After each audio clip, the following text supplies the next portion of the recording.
Hi, today I wanted to teach you a little bit about self-worth. I think it's sometimes when we're looking for self-worth or we feel like we have self-worth issues, it can really hold us back and stop us doing the things that we want or thinking that we're good enough to have, do, be, etc. So what I wanted to do is teach you a very, very simple thing about self-worth. It does relate very strongly to your subconscious, and I'll explain a bit more about that in a minute. But fundamentally, it's about keeping promises, especially to yourself, but also to other people. It's about honoring commitments that you make. This is how you develop good self-worth. So for instance, if you keep a promise, right? This is you keeping a promise or a commitment that you made, something that you basically, you're in integrity. If you want to be with it, you're a kind of person people can trust. You can trust yourself that if you say you're going to do something, you're going to do it. That's when you get coins put in, to your jar of self-worth. This is your self-worth and how it's sitting at the moment. But every single time that you break a promise or you break your commitment to something, you lose coins, depending on how big a commitment that you lost. And I want you to really think about that, because if you're somebody who's struggling with self-worth, one of the things that often comes with that is that we can be people pleasers. We can want to make other people happy, so we can say, oh yeah, I'll help you, I'll do that, let me help you, and then we kind of don't really want to do it. And we start making excuses when it actually comes time to do it, or we're not fully committed to doing it. All of those things actually create self-worth issues for us.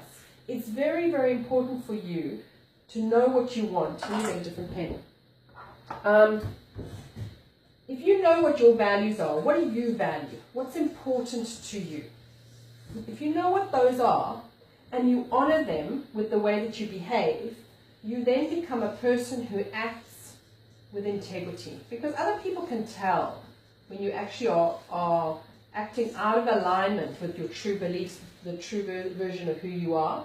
Like if you're pretending to be smaller and less impressive than you actually naturally are when you're at your best, people can tell that you're kind of cramping yourself in, right? And they're going, trust issues there.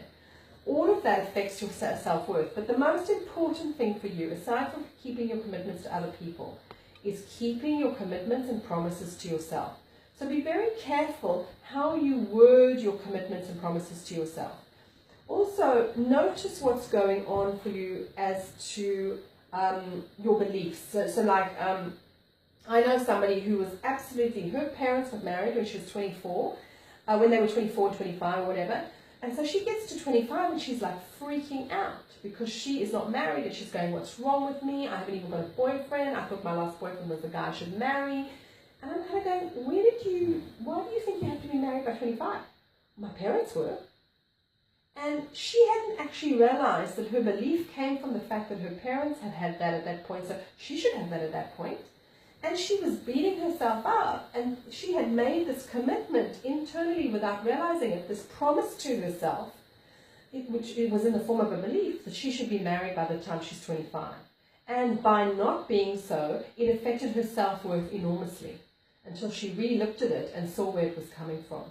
So sometimes your self-worth things and your promises and your commitments can be hidden in that way too. So start to notice that. If you found this video really helpful, if it's kind of triggered a few things for you, then I'd love your comments. Let me know what you thought. Is it worthwhile?